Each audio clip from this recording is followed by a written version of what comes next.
Muy buenas, Andreu. Buenas Buenas, tardes. ¿qué tal, Fran? ¿Cómo estás? Otra semana Hoy más. es un día muy deportivo, ¿eh? Fórmula 1, en una horita el clásico, o sea que vamos a intentar amenizar la tarde y completar bien Sí, el día. Tema muy interesante, el que tenemos hoy, perfil lipídico. Perfil lipídico, además que vamos a intentar con este tema que la gente que no hace uso de sustancias farmacológicas, porque ya lo comentaron en algún que otro vídeo, pues también se sientan un poco involucrados, ¿no? En este tema. Al final son cosas, o sea, todos los temas que tratamos van dirigidos a todo tipo de público. Sí es verdad que hay veces que, bueno, que lo que son los temas relacionados con el uso de ergogenia, pues son más extensos y quizá, pues, matizamos mucho más, ¿no? Pero bueno, vamos a intentar que todo el mundo pueda aprender hoy algo de lo que es básicamente el colesterol, el perfil lipídico. sí, porque al final el colesterol sí que es verdad que suele ser la tónica que los usuarios de sustancias con ayudas ergogénicas es lo habitual, ¿no? Que se vean alterados, pero también hay muchos pacientes naturales que no hacen uso de estas sustancias que también tienen alteraciones relacionadas con la dieta.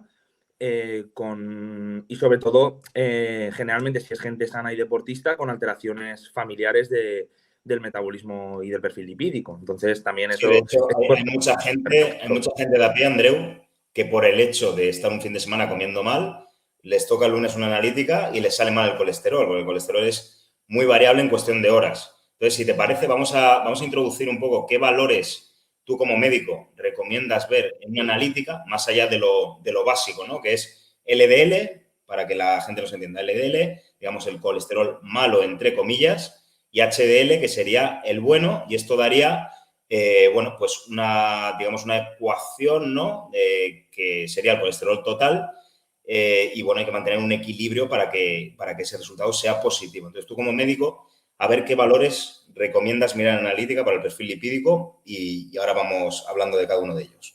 Sí, mira, lo primero que quería comentar es, ya que has comentado lo de cómo la dieta puede alterar la analítica en una persona que a lo mejor previamente o que realmente en su día a día no tiene unas alteraciones del perfil lipídico, sería el hacerse una analítica con 12 horas de ayuno, fundamentalmente, sobre todo por los valores de triglicéridos, ya que estos vienen muy influidos por el tema de la dieta. De hecho, una persona que a lo mejor hace un cheat meal o una transgresión dietética muy importante la noche de antes de una analítica, igual que pasaba con la urea y la creatinina, si tú te zampabas un chuletón la noche de antes o te pasabas con la proteína ese día, pues esto también puede influir. Entonces, claro, si te vas de barbacoa o de torrá, como llamamos aquí los valencianos, la noche de antes de una analítica, pues a lo mejor al día siguiente te sale la analítica como si fueras falete.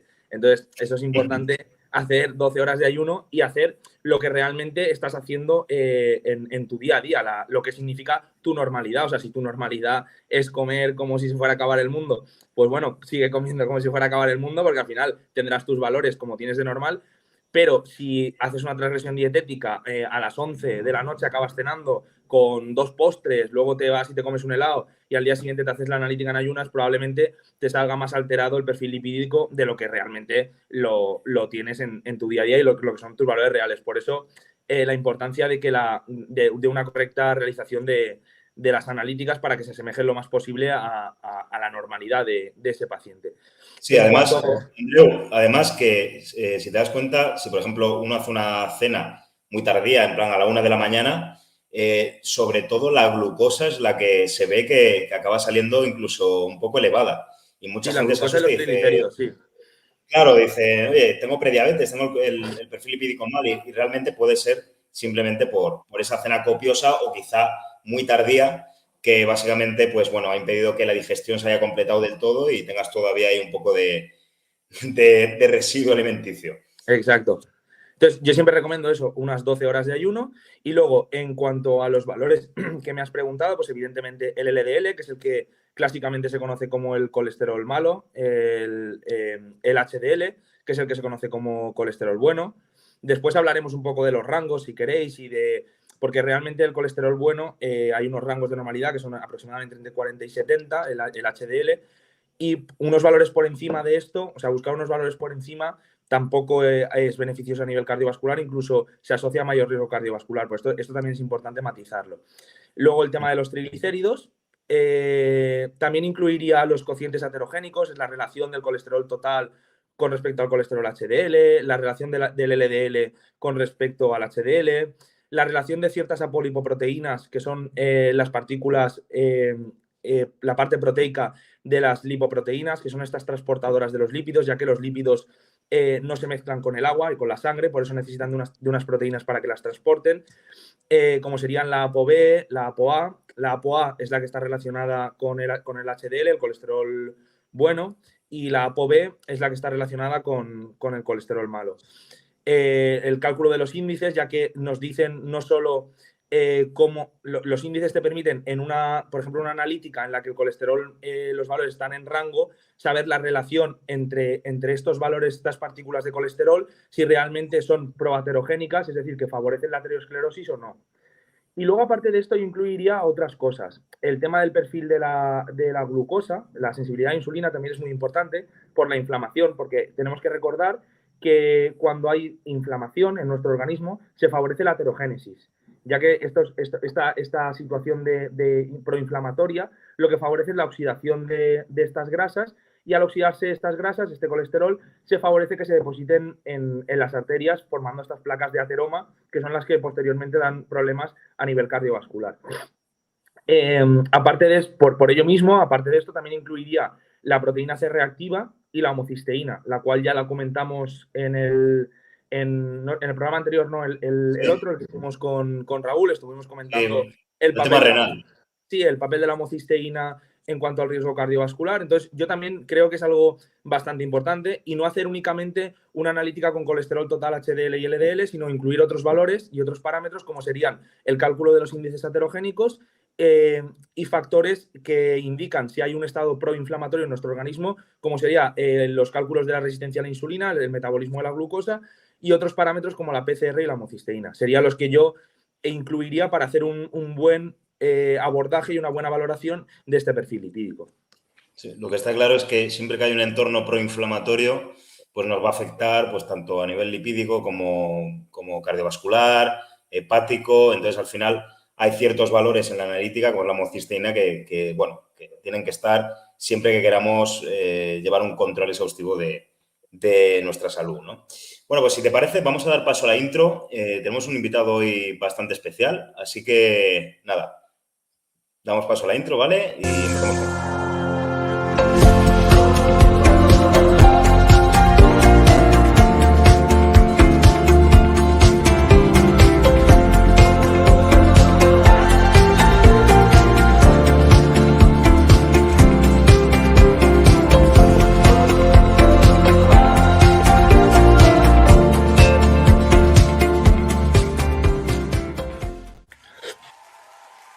Muy buenas, Julio. Muy buenas. Muy buenas, Julio, ¿cómo estás? Encantado de estar aquí. Yo, la verdad, tenía muchas ganas. He dicho un invitado especial porque hace cuestión de 3 años, cuando empezó la pandemia, teníamos bastante contacto por diversos temas. Además, tú empezabas a ser más conocido en redes sociales, hicimos varios directos y siempre he tenido muy buena sintonía contigo, te he seguido y creo que eres un chico que se ha estado reciclando, actualizando y has evolucionado de una manera muy inteligente. Y has profesionalizado muchísimo tu imagen y, bueno, consideraba bastante interesante el tenerte hoy aquí. Así que es un auténtico placer, Julio. Bueno, gracias por esas palabras. De ti significan un montón.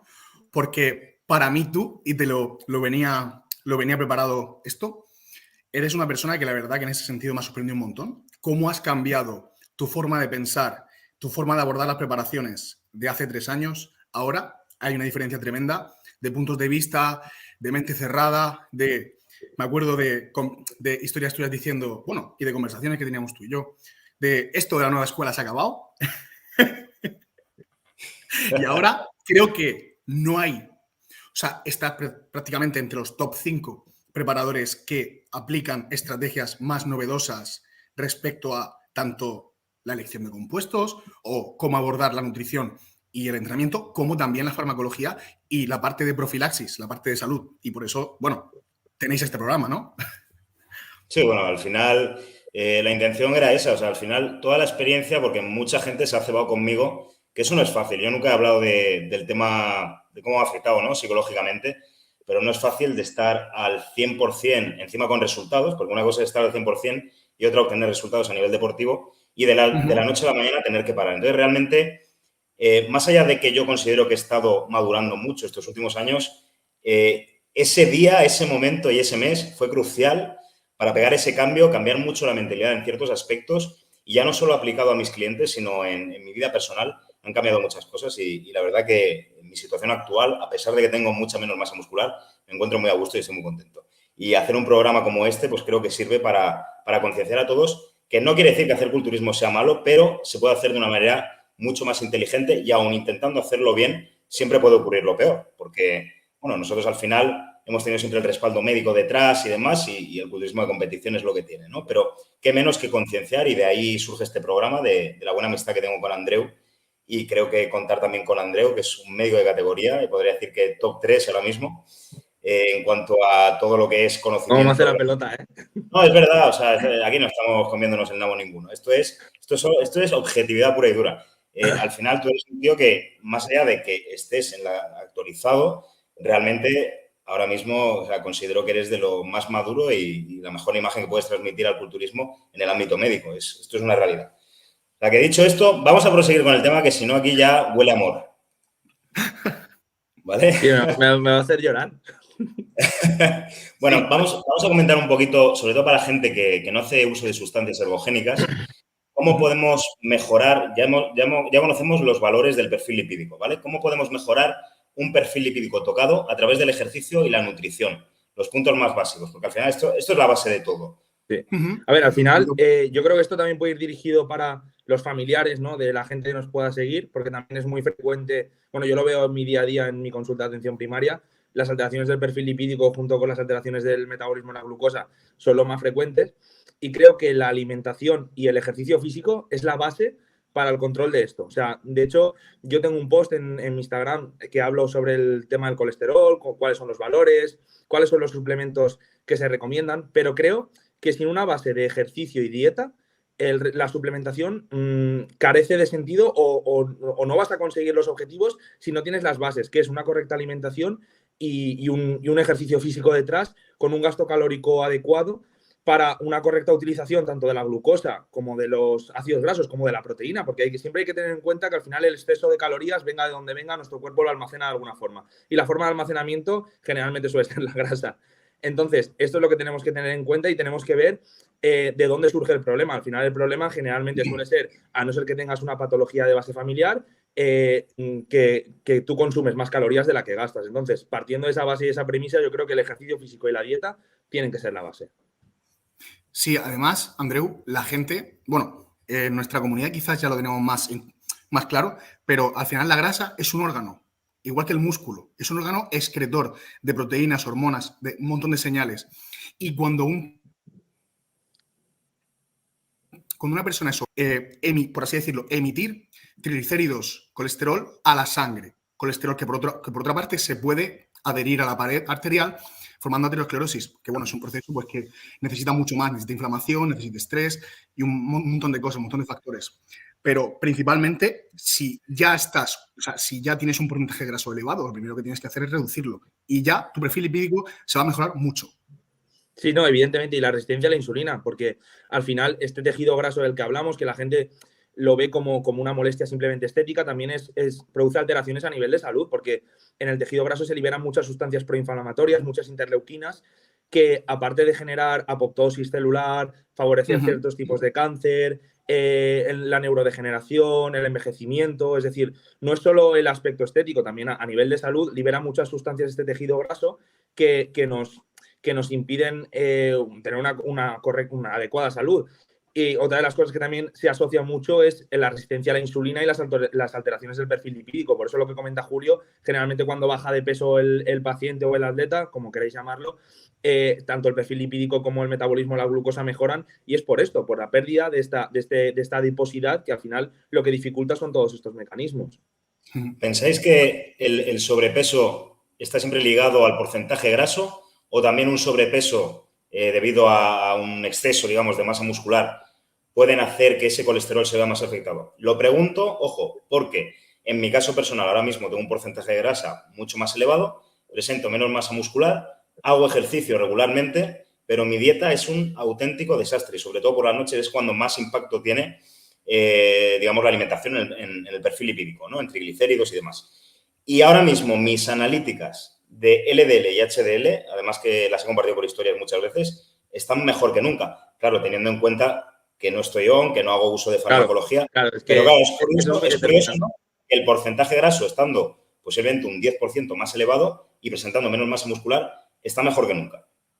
Sí, pero realmente tú, Fran, a pesar de tener menos masa muscular y un porcentaje graso algo más elevado de lo que tenías previamente, es que tú antes tenías muchísima masa muscular y un porcentaje graso muy, muy bajo. Es decir, tú ahora mismo entras dentro de los rangos de normalidad. Antes no estabas dentro de la normalidad, estabas fuera de la curva, de las curvas de normalidad, estabas fuera en la parte buena, pues te habías pasado de lo bueno. Claro, pero el sobrepeso muscular tiene ya un impacto sobre la salud directo, ¿o claro, no? pero sí, pero en tu caso el tema de las alteraciones del perfil lipídico iban más relacionadas con el uso de sustancias, porque al final cuando usas esteroides anabólicos favoreces la producción de LDL, de triglicéridos y la degradación del HDL. Si queréis ahora luego comentamos un poco los mecanismos. El uso de orales, el uso de inhibidores de aromatasa, bajar los niveles de estradiol, todo eso genera muchas alteraciones del perfil lipídico. Entonces, claro, creo que en tu caso va más relacionado con eso. En ese sentido, sí que es verdad que ahora mismo, si tú llevas una alimentación más ordenada que la que tú comentas que llevas, la que podemos ver por tus historias, que a veces parece una boda eso, pues probablemente estarían mejor de lo que estás, pero eres una persona sana que hace ejercicio todos los días. Es decir, tú todos los días te levantas y haces tu cardio, comes más o menos todas las comidas adecuadas. Es decir, a lo mejor haces una comida mal, pero el resto de comidas las haces bien. Tienes una masa muscular adecuada, haces pesas, es decir, tienes un gasto calórico bastante adecuado. El problema sería si tú hicieras esa misma dieta que estás haciendo ahora sin tener un gasto energético. ¿Qué opinas? Sí, es verdad que cuando el nivel de andrógeno está muy bajo, esto la gente quizá no lo sabe, un nivel de andrógeno es muy bajo, repercute también en el perfil lipídico. Porque yo, por ejemplo, en mi caso, cuando tuve que dejar la preparación de golpe porrazo, claro, mi nivel de andrógenos era mínimo porque yo estaba inhibido de venir de una preparación. ¿Qué pasa? Que hasta que no regulé esos niveles de testosterona a unos niveles normales, me costaba mucho mantener el LDL y el HDL en rango. Vamos, me costaba una barbaridad.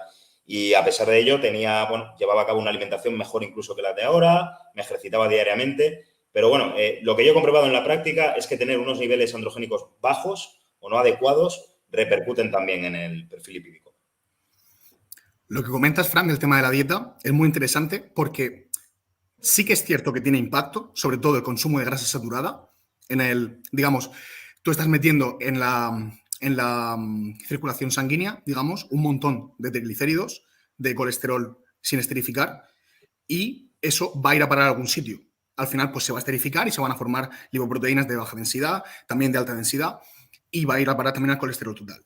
Pero no hay mucha diferencia entre consumir muy poco colesterol y consumir una buena cantidad de colesterol. Por eso muchas veces estas personas que consumen pues, regularmente huevos, carnes, pues tampoco lo nota su perfil lipídico. Pero sí hay una gran diferencia con las personas o atletas veganos, totalmente veganos, un consumo prácticamente cero de colesterol, sí que se nota mucho en la analítica. Pero también tiene mucha influencia, que es un suplemento que pensaba comentar más adelante, son los fitoesteroles. Son unos miméticos del colesterol que están presentes en los vegetales, tienen una estructura muy parecida y el intestino delgado los detecta como colesterol y sustituye, o sea, los capta y van a excretarse, pasan por el hígado y terminan excretándose. Por lo que estás absorbiendo mucho menos colesterol. Y estos fitoesteroles están presentes en casi todos los vegetales. Un alimento muy interesante que contiene una gran cantidad de fitoesteroles son los arándanos. Todas las bayas, todas las frutas y casi prácticamente todos los vegetales tienen una cierta cantidad de fitoesteroles. Se recomienda desde la OMS un consumo mínimo de al menos 1,2 gramos de fitoesteroles vegetales, y eso lo conseguimos con la alimentación diaria, 3 raciones de verdura o de frutas se consigue. Pero si además queremos mejorar un poquito más el colesterol o somos una persona que consume mucho colesterol, sería lo ideal, pues eso, meter unas raciones extra de estos arándanos, bayas y elegir unos vegetales que tengan un alto contenido en fitoesteroles, y tiene bastante impacto porque va a competir por esa absorción de colesterol. La creencia y luego también el Danacol y el Benecol y todo esto también funciona. Sí, exacto, Andreu. De hecho, eso lo recomiendo a muchos pacientes, y y está ya indicado en guías médicas el uso de Danacol, del Benecol, que parecen una tontería los típicos anuncios estos de Danacol, Benecol, que parece que te están tomando el pelo y para nada, ¿eh? Si lo consumes en una tiene alta muchísima cantidad, evidencia. Tiene muchísima evidencia de que funcionan y es real. Aparte, yo creo que hay que matizar y hay que diferenciar la población culturista y la población que hace deporte de forma continuada, que al final estos a través suelen llevar una dieta más o menos bien estructurada. Evidentemente siempre hay cosas que se pueden mejorar, pero no sé si compartís la opinión que yo tengo al respecto, ahora lo comentáis.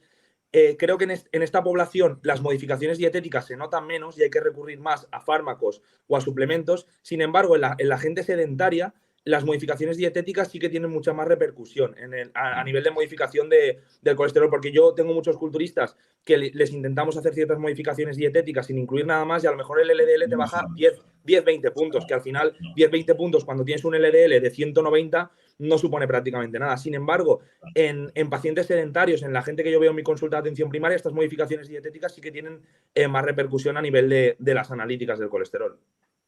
Además, como tú has comentado, el tema de los, pues eso, el Danacol y todos estos alimentos son simplemente alimentos enriquecidos en fitoesteroles. Entonces, no tienes que cambiarle prácticamente nada, sino que cambiar un alimento por otro. Y, por ejemplo, en Estados Unidos se comercializan muchísimo. Bueno, allí hay una cantidad de obesos increíble y realmente esos alimentos que son, bueno, es tecnología alimentaria avanzada, digamos que salvan vidas. Porque al final eso, si lo cuentas en cientos de miles de millones de habitantes, estás salvando muchas personas de un accidente cardiovascular. Lo que está claro es que al final el ejercicio, ¿no?, es el mejor modulador del colesterol y lo que más nos va a ayudar, más allá de que, bueno, intentemos llevar una buena alimentación. Ahora que has comentado el tema de las verduras, se puso muy de moda hace años el tema de incluirlas sobre todo por la fibra, ¿no? Porque dicen incluso la avena, que era rica en fibra, que la fibra, digamos, arrastra, mal dicho, a nivel intestinal, el colesterol y hacía bajarlo. Y de hecho, había bastante controversia con esto, que decían, los copos de avena, esto hace 8 o 10 años, son muy buenos porque ayudan a reducir el colesterol y demás. ¿Qué opináis de eso? Bueno, por supuesto, como te digo, los fitoesteroles están presentes. Cuanto más fibrosos, también suelen tener más contenido. Y además, la fibra, una vez en el colon, cierta parte de las verduras se fermentan, la soja en concreto libera natoquinasa. La natoquinasa también es un suplemento que tenía pensado, que supongo que, Fran, tú lo conoces. Es un suplemento súper interesante porque tiene un mecanismo único que, digamos, que destruye el fibrinógeno. El fibrinógeno es una proteína... Yo lo uso mucho para la gente con alteración y funciona muy bien, ¿eh? Es decir, que funciona muy bien. Funciona alucinante. Yo lo pauto de modo crónico porque es un suplemento que no tiene un impacto enorme en el perfil lipídico que le puede destruir el HDL, ni muchísimo menos. De hecho, se han visto comparaciones de varias formulaciones de suplementos con y sin natoquinasa, y la diferencia de lo que viene siendo el ancho arterial que puede llegar, pues, a despejar el camino de esa arteria. La natoquinasa es súper determinante a la hora de ensanchar, digamos, esa arteria, porque lo que está haciendo es destruir el fibrinógeno, que es el cemento de la aterosclerosis. Entonces, es un suplemento súper interesante y que además, por supuesto, reduce el HDL y reduce el LDL y eleva el HDL, algo que realmente es difícil, que nosotros pues tenemos que recurrir o al telmisartán o a la niacina o cualquier otro suplemento ya un poquito más complejo. Entonces, sí, pero la realidad es, Fran, ¿vamos a conseguir una gran cantidad de natoquinasa en la avena o por meter 30 gramos de salvado en el yogur? Probablemente no. Esa es la realidad. Claro. Lo que sí que yo creo que beneficia en ese sentido es el efecto saciante. Es decir, al final cuando tú estás metiendo algo como la avena, tú metes 100 gramos de copos de avena con leche o con proteína o con un poco de cereal, de nueces o de frutos secos, realmente esa saciedad probablemente haga, al mantener también unos niveles de glucosa más estables en sangre, que eso también nos lo ayuda en la avena, es que la persona tenga menos apetencia por alimentos dulces y a lo mejor haga menos transgresiones dietéticas a la hora del almuerzo o a la hora de la merienda, entre comidas, por el efecto saciante que tiene la avena. Y yo creo que eso también es bastante importante de resaltar, ¿no? Uy, un segundito. Ya, sigue, perdón, Andreu. No, eso, que yo creo que también va más por el tema de la saciedad. O sea, aparte de todos los beneficios que tiene la avena, por el tema de la saciedad que genera. Me acabo de acordar de una cosa súper importante, es el tema de la saciedad. Se han hecho comparaciones entre comer ad libitum significa hasta reventar, entre dietas veganas y keto. Porque un argumento que siempre han utilizado las personas que hacían uso de esta alimentación keto, pues decían que se sentían muy saciados. Probablemente porque elegían algunos alimentos que a lo mejor son menos densos en calorías, pues como puede ser el pavo, el pollo, carnes sin grasa, pero las diferencias entre la densidad energética entre pues, alimentos vegetales y cárnicos y derivados de la carne, o sea, fuentes animales, es increíble. Entonces, lo que sí que tenemos claro y es una afirmación rotunda es la dieta keto destroza tu perfil lipídico. Y me han escrito muchísimas personas de dejarse llevar por estos gurús que sí, bueno, no voy a decir nombres, es una tontería, pero es realmente una no, práctica... di nombres, mójate, Julio, di nombres. Y luego los traemos. Mójate y así el programa que viene los traemos. Escucha, si los traéis y los confrontáis de forma guay, yo me doy por satisfecho. Venga, pues ves diciendo el Instagram por aquí. El maldito doctor Biter, ¿sabéis quién es? Sí. Hostias. Yo estoy desactualizado totalmente, ¿eh? Sí, pero es que yo he visto auténticas barbaridades de ese tipo de dietas y alteraciones del perfil lipídico que digo, esto no puede ser. O sea, colesteroles de 300, LDLs de 200 y pico. O sea, eso no puede ser. O sea, eso es algo que... Son un ¿Pero qué manda trembolona? ¿El doctor manda trembolona? No. Lo peor de todo es que es gente que piensa que está haciendo dietas para favorecer su salud. Y yo creo que al final los extremos son malos para todo. Es decir, ni el hidrato en exceso es bueno, ni la grasa en exceso es bueno, ni la proteína en exceso es bueno. Y al final este tipo de dietas abogan por quitar ciertos alimentos y aumentar el consumo de otros. Y yo creo que eso es un auténtico error. De hecho, todo este tipo de modas, al final, pues son modas que intentan vender la novedad, ¿no? Algo que es mágico, una píldora mágica, pierde peso sin hacer deporte, pierde peso comiendo lo que tú quieres, solo restringiendo ciertos alimentos, y creo que es un auténtico desastre. Sí, a ver, entonces, que yo me entere. Dietas cetogénicas que aportan muchísima cantidad de grasa hacen que al final le suba el colesterol. Sí, una barbaridad. Pero además al final, la ingesta de colesterol, la controversia que existe de la ingesta de colesterol, esa relación directa sobre el impacto del perfil lipídico es cierta. O sea, a más colesterol ingerido, mayor colesterol en sangre. Sí, realmente sí. A más consumes, más tienes en sangre. Pero... Hay mucha controversia. Claro, al final el colesterol depende de la dieta y de la producción a nivel hepática. Fin. Exacto. Y lo pueden vender lo que quieran. Como mucha gente dice, no, es que el colesterol no influye en el riesgo cardiovascular. Mentira. De hecho, todas las sociedades de cardiología, cuando hay un infarto, tu colesterol LDL tiene que estar por debajo de 55. Y eso es una realidad. Y es lo único que se ha visto que ha demostrado disminuir el riesgo de reinfarto o incluso el riesgo de infarto en pacientes con alto o muy alto riesgo cardiovascular. Es una realidad. Claro, además, Andreu, la relación entre consumo de colesterol nulo y enfermedad cardiovascular. O sea, si digamos, una persona vegana que no consume absolutamente nada de colesterol, absolutamente nada, probablemente es la persona que está más lejos de un accidente cardiovascular. Probablemente. Otra cosa es que a nivel hormonal, a nivel de síntesis de testosterona, por ejemplo, que requiere de colesterol, esté peor, pueda tener unos niveles más bajos, Andreu, pueda tener ciertas alteraciones, pero sí que es verdad que es lo que tú comentas, es que sin colesterol no hay infarto. Fin, pero, Andreu, ahí no hay debate. El tema de consumo de colesterol y testosterona. Eso se da por una proteína que es la que introduce LH, que es la proteína STAR, ¿vale? Sí. Pero no depende de la cantidad de colesterol, sino la cantidad de LH. Sí, claro, evidentemente. No necesita sí, pero al final requieres de ese sustrato, en cierta medida. Es decir, pero realmente sí que es verdad que cuando... El hígado es capaz de producir perfectamente colesterol sin necesidad de exógeno, por endógeno, es decir, por esterificación propia. En el hígado puede fabricar su propio colesterol y no necesita de exógeno.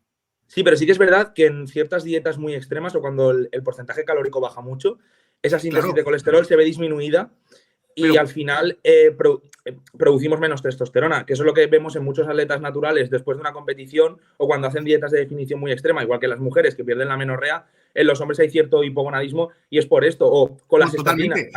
También se ha visto con las estatinas, cuando suprimes demasiado los niveles de colesterol, también hay ciertos pacientes que tienen mayor riesgo de desarrollo de hipogonadismo. Por eso yo, por ejemplo, intento retrasar al máximo el uso de estatinas, porque hay ciertos estudios que lo relacionan. Sí, que es verdad lo que tú dices, que el hígado tiene la capacidad de esterificar, pero sí que es verdad que cuando bajan mucho los niveles también baja en cierto modo a lo mejor no baja tanto, pero sí que baja en cierto modo.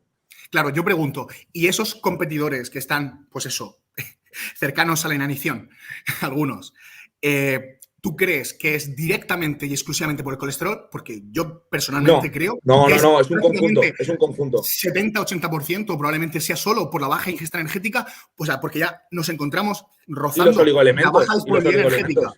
Claro, y porque habrá a lo mejor déficit de zinc, déficit de boro, déficit de muchos oligoelementos, de vitamina D incluso, que al final también influyen en la esteroidogénesis. No, muchísimo, pero muchísimo. Creo que es un cómputo global. O sea, creo que también influye. O sea, a lo mejor no es el factor determinante como ven de cierta gente, pero creo que sí que es algo que contribuye. O sea, al final es algo que contribuye.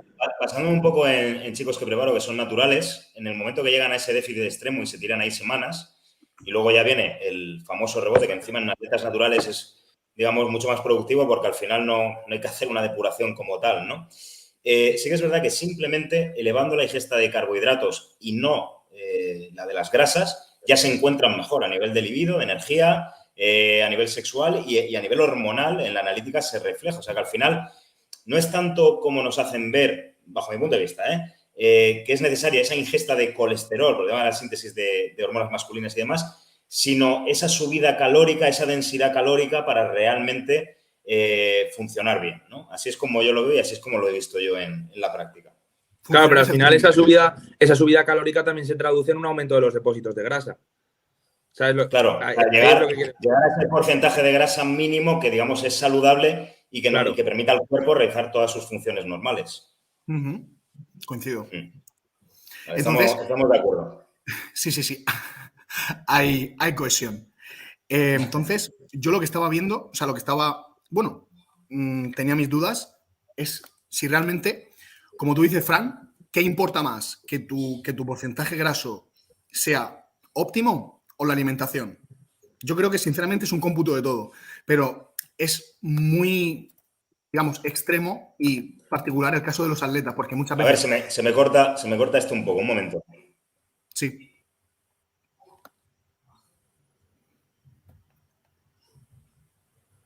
Yo te escucho bien. A ver, ¿me escucháis? Sí, te veis y te escucha perfecto. Perfectamente. Fran. Vale, es que o se me va internet a mí o se me va a vosotros, porque hay momentos que os veo congelados. Vale, ¿todo bien? Sí, espera, voy a abrir la puerta de la habitación, vaya a ser que el router no llegue bien, ¿vale? Cosas del directo, chicos, perdonad. Julio, lo que comentamos es que el tema del colesterol está habiendo mucha controversia últimamente, es que no es demonizar el colesterol, yo no demonizo el colesterol ni mucho menos, o sea, pero sí que es verdad que es lo que principalmente forma las placas de arteriosclerosis, entonces si no hay colesterol, no hay placa de arteriosclerosis, no hay infarto, no hay ACV, no hay ictus, no hay trombo, no hay lo que quieras. Claro, pero es verdad que la glucosa genera ese componente proinflamatorio y ese ambiente inflamatorio también favorece, es decir, que esto no quiere decir que el hidrato sea el bueno y el colesterol sea el malo, ¿no? Es una mala relación entre eso, pero sí que es verdad que los pacientes que tienen alto riesgo cardiovascular, lo único que ha demostrado reducir en gran parte el riesgo de ictus, de ACV, de infarto, es bajar estos niveles de colesterol. Y eso, por el momento, es algo impepinable, por mucho de que muchos doctores o muchas nuevas modas o gurús, que es lo que tú has comentado, el tema de las dietas keto, intenten demostrarlo. La realidad es que no. Claro, al final ellos están defendiendo este tipo de alimentación por, algunos procesos que están sobre papel de mejora de ciertos aspectos de la salud, pero luego la evidencia les da en la cara y lo peor es que no quieren rectificar, ¿sabes? Eso es algo que me molesta un poquito porque realmente están dando, y personas que se supone que son nutricionistas, que son dietistas, que son médicos y están dando recomendaciones muy nefastas de, pues eso, come toda la cantidad de carne roja que quieras al día, no importa la cantidad de grasa, incluso si tienes el colesterol a 300, no te preocupes, todo guay. ¿Sabes? Sí, es que dicen directamente eso, que unos niveles de colesterol de 300 no pasa nada. Pues sí que pasa. Claro que pasa. Imagínate que unes eso con una PCR alta, con una homocisteína alta, con el uso de sustancias, con tabaquismo, con alcoholismo, con uso... Porque, claro, cada paciente es independiente, con a lo mejor una resistencia a la insulina o una mala gestión de los hidratos de carbono. Es que hay que ver... ¿Qué ocurre? O sea, estas recomendaciones, que más que recomendaciones son casi afirmaciones, ¿no? Por supuesto, gurús ya no solo eso en el perfil lipídico, sino perfil renal. No pasa nada por tomar mucha proteína animal, no pasa absolutamente nada. Cojones. Vamos a ver, que sobre el papel está genial, si tienes los riñones sanos, eres joven, etcétera, pero se produce un deterioro con el paso del tiempo. Entonces, todo hay que cogerlo con pinzas y parece que hoy día está de moda el afirmar, decir, no, si y generalizar, tú tienes, y sobre todo el problema no es pasa generalizar. nada. La carne roja es buenísima porque, bueno, la carne roja no es que se demonice. Está buenísima, que es diferente. Está buenísima. Está muy buena, pero a largo plazo, yo, habiendo vivido lo que he vivido y lo que voy viendo, es muy fácil. Yo veo, por ejemplo, analíticas con transaminasas muy elevadas. Hoy, casualmente, les quita solo la carne roja, incluso los huevos también, fijaos lo que os digo, y de repente, hombre, tomando tu suplementación, vigilando no hacer ejercicio 48 horas antes, etcétera, pero ya solo con esos matices mejoran enormemente. Tiene que haber alguna causa directa con el consumo de carne roja.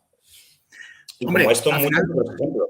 Al final, el tema de la alimentación depende mucho de, no en sí el cómputo, sino también lo que viene siendo la matriz alimentaria. Es decir, no es proteína, grasa e hidrato, es qué hay alrededor de esa grasa, qué hay alrededor de esa proteína y alrededor de ese hidrato. ¿Será lo mismo? Bueno, aquí yo soy fiel defensor de la dieta flexible bien hecha, con buenas fuentes alimenticias, no de desayunar, pues eso, Claro, batido de proteínas con 3 donuts, ¿sabes? Y es que ya, bueno, va a ser exactamente lo mismo que yo quería sacarte ese tema porque yo sé que tú mandas mucho dieta flexible y yo en ese sentido me he quedado un poco de school, ¿no? Bueno, me he ido adaptando, mando algo de pan, algún lácteo, fruta. Hostia, pan, pero no te vuelvas loco, Fran. Estamos locos, ¿no? No, pero es verdad. Ya me conoces, ¿no? Me gusta ser bastante estricto, es decir, cuando tú llevas una alimentación, no abogo por una dieta espartana, pero sí que es verdad que si llevas una alimentación con el objetivo, por ejemplo, de competir, pues si vas a competir es lo que hay y ya está, sota caballo rey. No, sí, pero yo lo hago igual, es decir, yo cierro la dieta, yo cierro totalmente la dieta con cosas súper básicas antes de competir. ¿Por qué? Porque no le voy a permitir ningún fallo. Es decir, claro, es que realmente una dieta de sota caballo rey te permite ajustar mucho más fácil, es más funcional. ¿Por qué? Porque no hay margen de error. O sea, no hay claro, y si algo falla es más fácil ajustarlo. Claro, ¿Sabes dónde está? ¿Sabes dónde está lo que está fallando? Dentro de la dieta flexible, que ahora, si te parece, Julio, comenta un poco cómo lo enfocas tú. Yo lo que me encuentro es que, sobre todo hablando de competidores, gente de a pie de calle, pues bueno, siempre pueden flexibilizar un poco más. Pero yo lo que me encuentro es que son muchas variables, que al final una caloría no es una caloría siempre. O sea, depende de muchas cosas, ¿no? Entonces, coméntate un poquito cómo la enfocas, porque me parece este tema interesante y creo que puede ayudar mucho a la gente que nos está viendo. Claro, yo, si es un atleta, por supuesto que le doy opciones. Y, por ejemplo, si le voy a dar, por ejemplo, avena, pues también le doy la opción de meter harina de arroz, le doy la opción de meter incluso cereales de chocolate, los Chocapic, cualquier cosa. No va a cambiar el cómputo total. Si, por ejemplo, es un tío que come 4.000 calorías o 5.000 calorías, no me cambia nada porque meta 100 gramos de cereales en el desayuno. Realmente, de hecho, el consumo de azúcar, si queréis lo podemos comentar y no sé qué pensarás, Andreu, pero al final es glucosa más fructosa. Al final, esa caloría de fructosa y esa caloría de glucosa es... ¿Vale igual? Vale lo mismo, vale un coin, sí. digamos, un ítem. Sí, es que es así. Es un videojuego, ¿vale? Es así, pero va a ser lo mismo esa caloría si la damos en forma de fruta, pues como he comentado, pues alimentos que son la hostia, como son los arándanos. Yo, por ejemplo, para mí es un básico, no hay un desayuno que yo no mande arándanos. ¿Por qué? Porque al final, con un simple gesto, están mejorando su salud a largo plazo. Pero de ahí a mandar meriendas o cenas que son basura, o sea, eso es algo que no, o sea, esa dieta flexible para mí no sirve.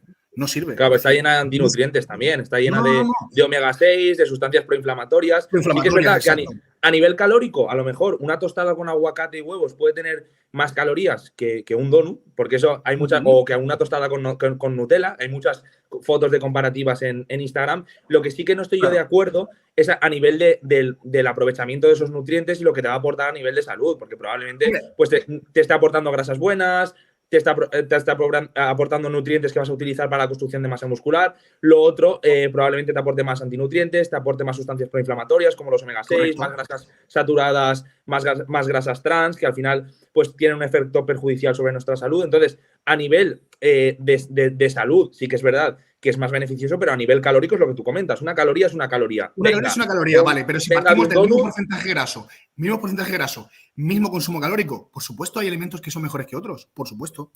Y eso es así, y la naturaleza lo ha hecho así, porque nosotros no vamos a poder emular por ahora.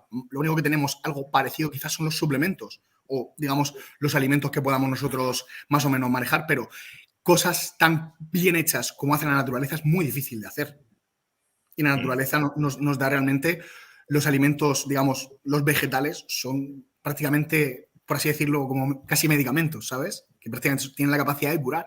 Y eso también lo podemos hacer a través de la nutrición. No es solo calorías. También te pueden matar si llevas el riñón tocado, ¿eh? Y de mil formas, como hemos comentado.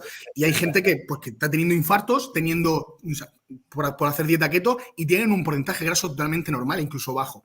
Pero tienen un perfil lipídico que al final eso se va a atascar. O sea, claro, es que estás metiendo basura al final, Julio, es lo que hemos comentado al principio antes de que te metieras tú con nosotros en la charla, el tema de cómo lo que cenes la noche de antes o lo de hacer un ayuno de 12 horas, si esto ya puede influir en la analítica, porque la analítica lo que detecta es cómo está la sangre en ese momento. Pues esa sangre pues, tiene más contenido graso. Pues si tú ingieres más grasa de forma continua, pues evidentemente tu sangre tendrá pues, más grasa, más triglicéridos al final, porque al final los triglicéridos dependen de la dieta y de la función hepática. Evidentemente un hígado, un cirrótico, pues también probablemente el metabolismo de la glucosa y el metabolismo de los lípidos también se verá perjudicado. Por eso, por el tema de los... luego lo podemos enlazar con el tema de los orales, el tema de ciertos fármacos. Sí, vamos a sacarlo si nos importa, porque 20 minutos es el clásico y va a haber gente que es lo que va a querer ver. Sí. Vamos a comentar un poco el impacto de la farmacología en el perfil lipídico, si os parece. Pero bueno, así como conclusión, lo que está claro es que el porcentaje graso importa muchísimo, la alimentación también es muy importante, pero todo es importante. Y el ejercicio físico. Al final, no hay uno más importante que otro.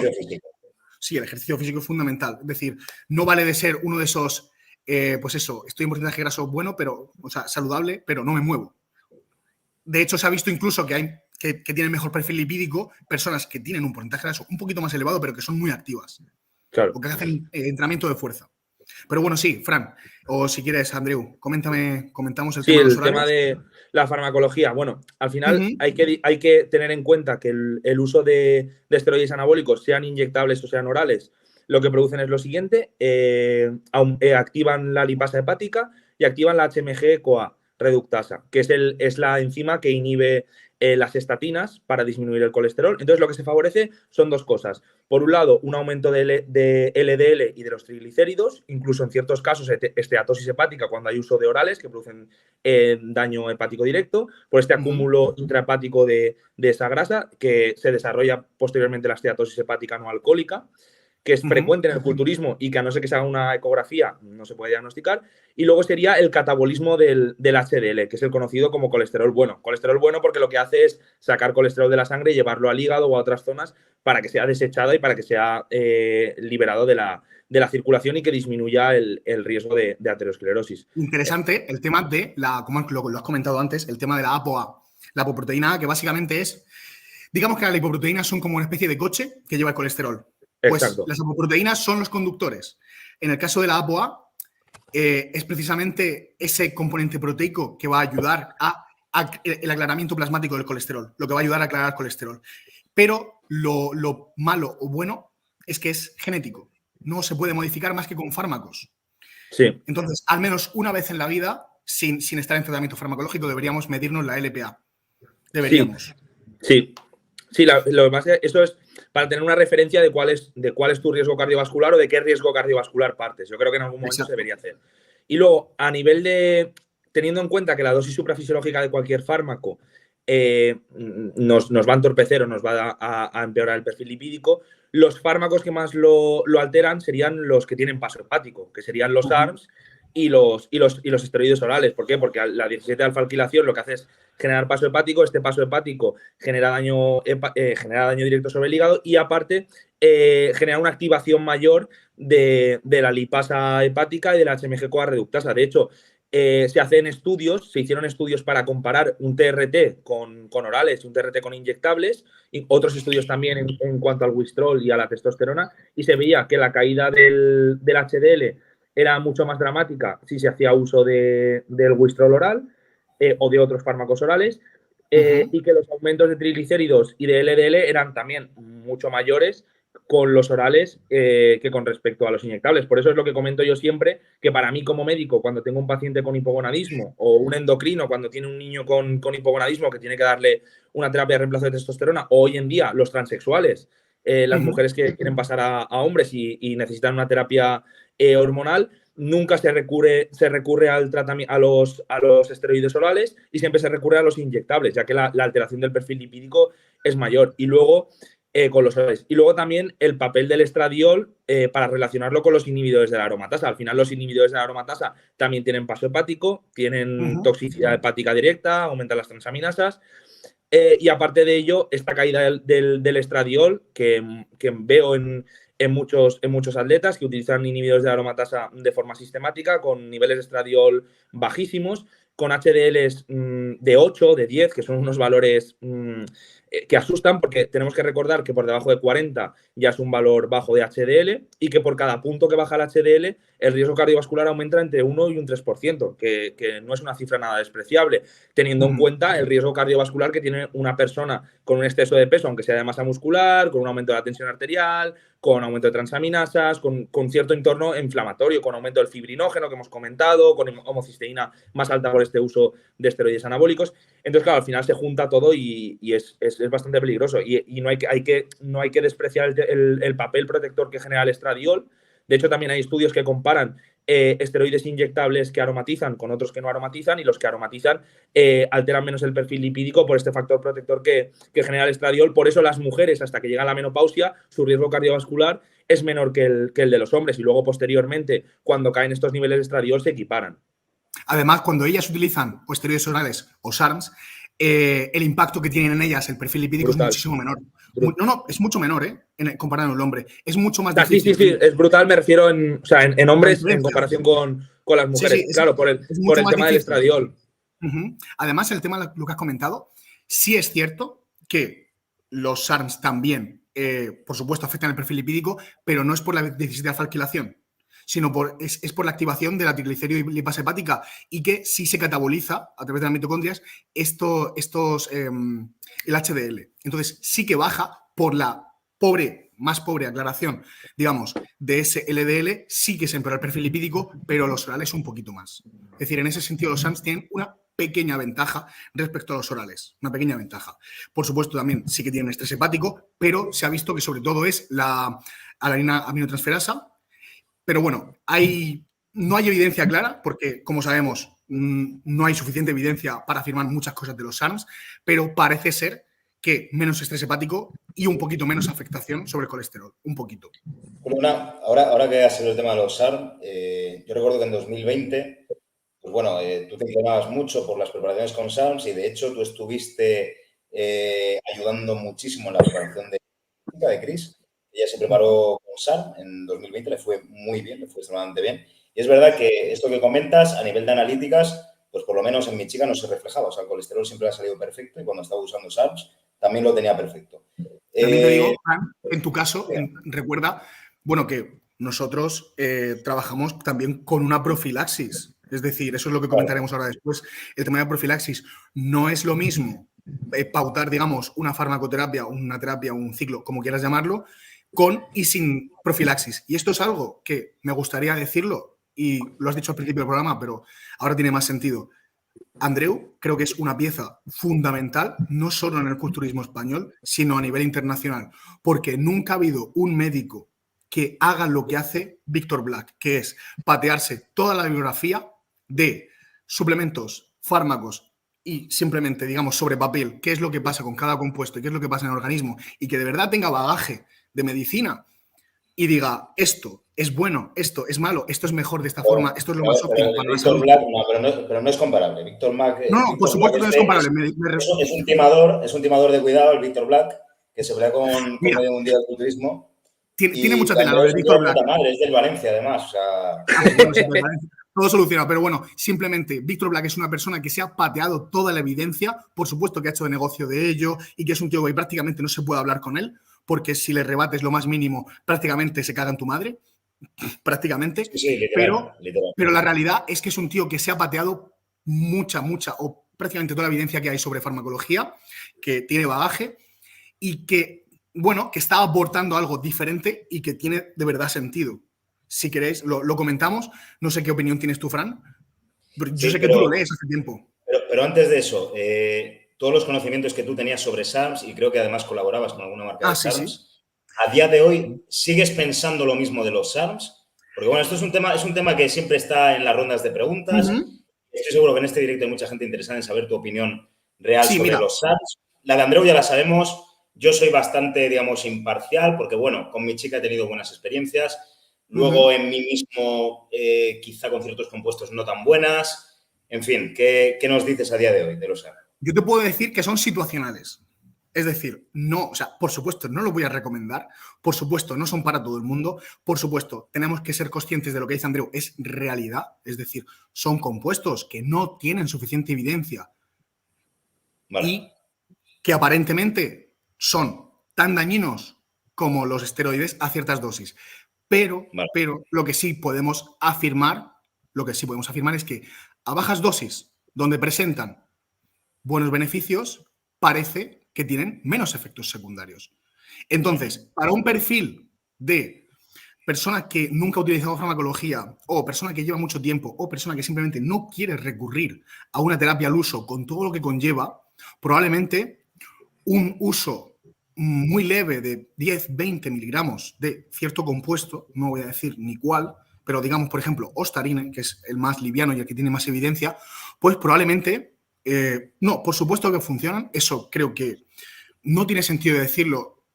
Yo llevo 4 años de vez en cuando, no siempre, para nada, y la gente que ha trabajado conmigo lo sabe, es decir, no recurro a ellos de forma constante ni muchísimo menos, a pesar de que he trabajado en las 2 únicas empresas que han comercializado SARMs. El dinero no es algo que me mueva en esto, la verdad. Yo tengo mi cartera de clientes hace ya mucho tiempo. Tú ya no estás con ninguna de estas empresas, ¿no? De estoy con Energy Labs, pero yo no les hago... ¿Pero por qué? O sea, ¿por qué tú piensas que no estoy con Energy Labs? Porque no hago promoción. Lo primero es que no lo necesito. Sí, no, o sea, no lo sé, pero tampoco he visto promoción, entonces digo, igual ya no, claro, ya no sigo. Porque yo realmente el cuponeo no lo necesito. Yo hago contenido para ellos, para el tema de redes sociales, para el tema de posts, artículos, vídeos, hago otro tipo de cosas y al final estamos informando de salud, el tema de, bueno, de 1000 cosas que no tienen que ver con eso y que al final pues estás generando SEO, estás generando, digamos, visitas y que al final... además, Energy Labs es una empresa muy seria. O sea, ahora de hecho están sacando una línea relacionada con el tema de la salud, o si no me equivoco, con derivados del CBD o algo de esto.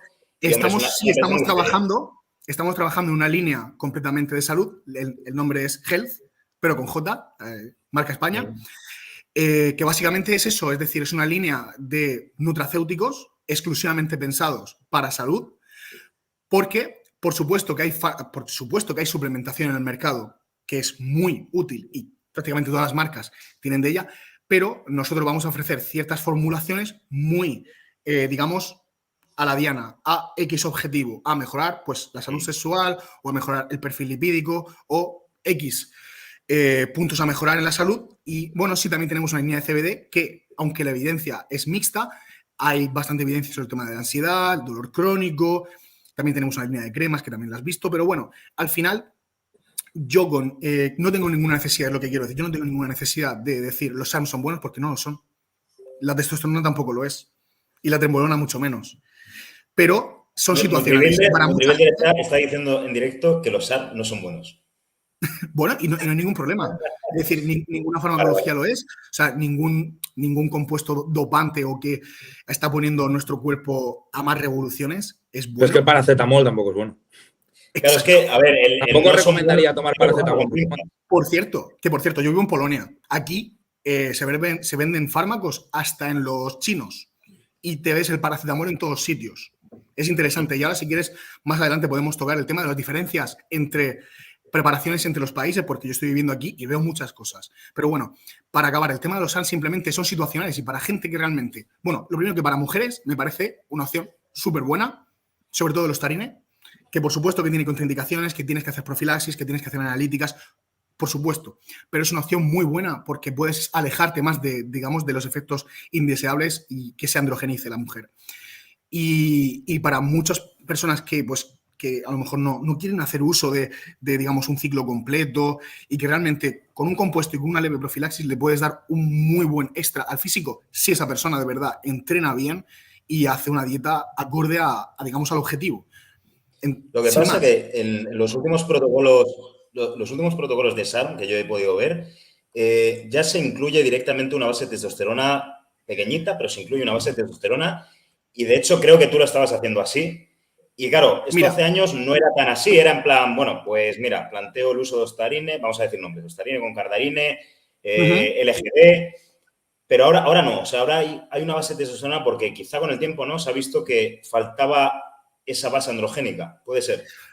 Es estrogénica la base que hace falta. ¿Qué pasa? Que, bueno, esto seguro que Andreu lo ha comentado, estoy casi seguro. Hay, digamos, un balance entre andrógenos y estrógenos. Es como el tema, por ejemplo, de la ginecomastia. La ginecomastia no es por exceso de estrógeno, es por exceso de estímulos. Exacto, es un exceso de estímulos pro ginecomastia y anti. Y los andrógenos son anti-estrógenos. O sea, cuando hay un exceso de estrógenos circulantes, se reduce, perdón, un exceso de andrógenos, se reduce el de estrógenos. Entonces, simplemente por añadir masterón, primobolan, oxandrolona, estás utilizando prácticamente un inhibidor de aromatasa sin darte cuenta. Esto está muy de moda en el método de Victor Black. Correcto. Bueno, él es anti-SARMs. Es decir, al final, sí. Victor Black tiene cosas muy buenas, ahora los comentaremos si quieres, y otras cosas que no estoy de acuerdo. Pero bueno, al final, el tema de añadir una base de estrógenos es muy importante porque al final, a partir de la semana 5 o 6, se va a ir catabolizando poco a poco el estrógeno y llegará a un punto donde sí se va a percibir, por supuesto, bajada de líbido y también incluso problemas de tensión arterial, y ahí viene parte del empeoramiento del perfil lipídico también, porque hay un estradiol muy bajo, pero yo aquí en primicia, yo os regalo un protocolo que hace tiempo se pensaba que el DHEA podía servir y yo lo estuve utilizando, pero mucho mejor funciona utilizarlo en conjunto con clomifeno. Mucho mejor. De hecho, el 25 miligramos de clomifeno es lo que se utiliza en TRT, digamos, para igualar la secreción normal de la testosterona. Sí, porque aumentas testosterona y al aumentar testosterona aromatizas y aumentas el estradiol, claro. Sí, pero no aromatiza suficiente como para inhibir el eje. Entonces, no. De hecho, no inhibes el eje porque tú lo que estás haciendo es bloquear el estímulo del estradiol sobre el eje. Por eso mismo no lo inhibes. Una ventaja, ahí está, Andreu, una ventaja que tienen los SARMs es que no inhiben por parte del estradiol. Entonces, lo que estás haciendo es, por una parte, inhibir un poquito por andrógenos a nivel de hipotálamo, inhiben un poquito y le estás dando el estradiol suficiente a través de la testosterona por el clomifeno. Entonces, lo que estás haciendo es como una especie de TRT, donde lo único que tienes que hacer es cada 3-4 semanas hacerte una analítica, ver cómo está estradiol, testosterona, LH y FSH, y si tienes que elevar un poquito el clomifeno, lo elevas, y si ves que se te va un poquito para arriba, metes un poquito más de SARM. Entonces, sí, digamos que es un... El problema que yo le veo al clomid de forma mantenida en el tiempo son las alteraciones a nivel oftálmico, que al final hay mucho riesgo de cataratas, de degeneración de la retina. Todos los SARMs. Genera el tamoxifeno también, que la gente también todos los SARMs. Paracetamol y también, sí que es verdad que menos que el clomid, pero el tamoxifeno también genera alteraciones a nivel de la retina, a nivel del ojo. Y eso, pues bueno, a mí incluso alteraciones en el estado del ánimo. Problema, a mí lo que me causa, o sea, esto es mi opinión, tú ya sabes, Julio, que yo, bueno, y Fran lo sabe, que a mí el tema de los SARMs no me convence porque pienso que son menos efectivos que al final la testosterona. Dime, perdón. Sí, mira, esto es una cosa que yo también tenía mis dudas hace tiempo y aquí yo me tengo que retractar y darle la razón a Roberto Castellano cuando él defendía que no era posible, cuando él decía que no era posible, digamos, construir un físico a base de SARMs porque él lo había comprobado por sí mismo, que sí que son efectivos, que te pueden llevar a un punto de competición, él lo hizo, pero no puedes construirlo porque digamos que no son lo suficientemente potentes. Y es que hay bueno, tú, Andreu, lo sabes 100%, todos los fármacos tienen una dosis por la cual, una dosis límite, dosis efectiva, digamos, pues hay un margen. Llegado a cierto margen, pues algunos, por cada miligramo, pues la efectividad baja un poquito. En el caso de los SARM, a partir de 30, 40 miligramos, la eficacia cae en picado. Y aumenta la toxicidad. Claro, es decir, y aumenta la toxicidad, correcto. Entonces, no estás percibiendo nada extra y lo único que estás consiguiendo son efectos secundarios. Claro. Entonces, no te interesa en ningún caso irte más allá de 30, 40 miligramos de SARM. El tema de combinaciones no lo sabemos porque no hay estudios, pero irte más allá no te trae nada y con esa cantidad le puedes conseguir un extra de kilos en volumen. Te puedes quedar más seco en definición y quedarte muy guay. Para una persona que lleva ya base muscular le va a dar un extra bastante bueno, pero no más allá. Es decir, el hecho de construir un físico a base de SARMs es algo que yo sobre papel veía hace años y yo decía, hostia, se podrá. Y yo tengo mucha práctica con ellos. No se puede construir puramente a base de SARMs. Lo puedes tratar también como un oral más, lo puedes tratar como un oral, una terapia, como un extra, y te puede aportar durante toda la terapia. Yo, por ejemplo, cuando no le quiero aumentar más inyectables, pues mira, 20 miligramos de RAD140, por ejemplo, pero sin más. Es decir, al final sus usos son bastante limitados. Son útiles y están ahí y son por sustancias interesantes. Sobre el papel de los estudios se soñaba, es decir, todos los investigadores soñaban con encontrar un compuesto que tenga las bondades de la testosterona sin los efectos negativos, pero por ahora no lo tenemos.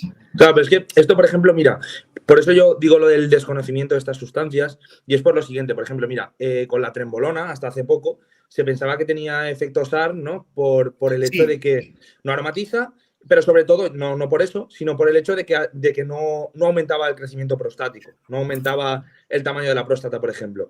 Esto con los SARMs... El tema de lo... Bueno, es que saca un tema que es interesante, que es el tema de la selectividad de tejido. Y eso es algo que se ve en casi todos los compuestos. Es decir, a ciertas dosis, casi todos los compuestos prefieren el músculo esquelético antes que pues, dar estrés a través de los andrógenos a otras estructuras orgánicas. Pero es que eso ocurre con casi todo, no solo exclusivo de los SARMs. Y eso sí, no, pero yo lo que me quería referir, Julio, es que, por ejemplo, la trembolona sí que se pensaba esto, y ahora en estudios recientes se ha visto que el cultivo de células in vitro con testosterona, con células prostáticas, aumentaba el tamaño de estas células prostáticas y aumentaba el PSA. Por eso mismo digo que a lo mejor lo que creemos ahora mismo de los SARMs, porque realmente al final están comercializados para investigación en animales, sí, para uso en veterinario, no están comercializados para uso humano, que a lo mejor lo que creemos ahora mismo que no tiene perjuicio, sí que puede tenerlo. Es por eso por lo que yo soy...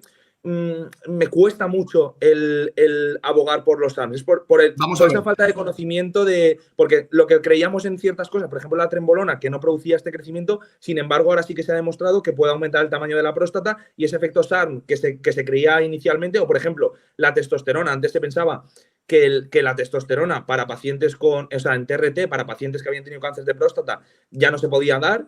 Por eso a lo mejor se podía abogar más por el efecto SARM, ¿no? Se podía buscar por estos fármacos, pero sin embargo en estudios recientes se ha visto que hay un límite de saturación, a partir de creo que son 8 nanogramos mililitro de testosterona, ya no aumenta más el PSA. Incluso las guías americanas cuando se hace un TRT no indican que se tenga que hacer un seguimiento con PSA, es decir, no hay un mayor riesgo de cáncer de próstata ni de hiperplasia benigna de próstata. Incluso en pacientes que han tenido cáncer de próstata se ve que en aquellos pacientes se hizo, por ejemplo, un estudio de seguimiento de 6 años, se dividieron a 2 grupos de pacientes, unos que se les daban TRT y otros que no, porque al final estos pacientes desarrollaban un hipogonadismo por el tratamiento de la próstata y porque se daban fármacos antiandrogénicos, y se veía que aquellos pacientes con hipogonadismo tenían más riesgo de recidiva, es decir, de volver a tener cáncer, incluso cánceres más agresivos que aquellos en los que se daba TRT. De hecho, incluso no se limita ya el TRT en pacientes con cáncer de próstata. Por eso mismo, a mí me cuesta el tema de los SARMs, ¿sabes? Porque le veo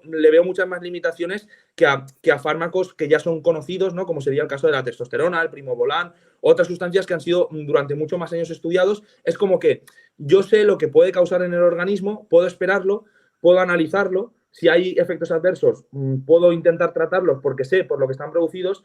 Con los SARMs me da más miedo en ese sentido, porque no sabemos muy bien aún qué es lo que puede pasar. No, por supuesto, tu posición es la que tiene que tener un médico, por supuesto. Y al final nosotros, como preparadores, tenemos que tomar lo que tú dices también en parte como referencia. Es decir, por eso yo comentaba que tu presencia como ficha, digamos, en el juego, que viene a ser el el amplio espectro de preparadores entre los países a mí me parece muy, muy importante y, por supuesto, pues el tema de este programa me parece algo determinante. Es decir, y que a lo mejor yo me tengo que retractar, ¿eh? Que a lo mejor este programa lo hacemos dentro de 20 años y te tengo que decir, mira, Julio, te doy la razón, los SAMs son superiores.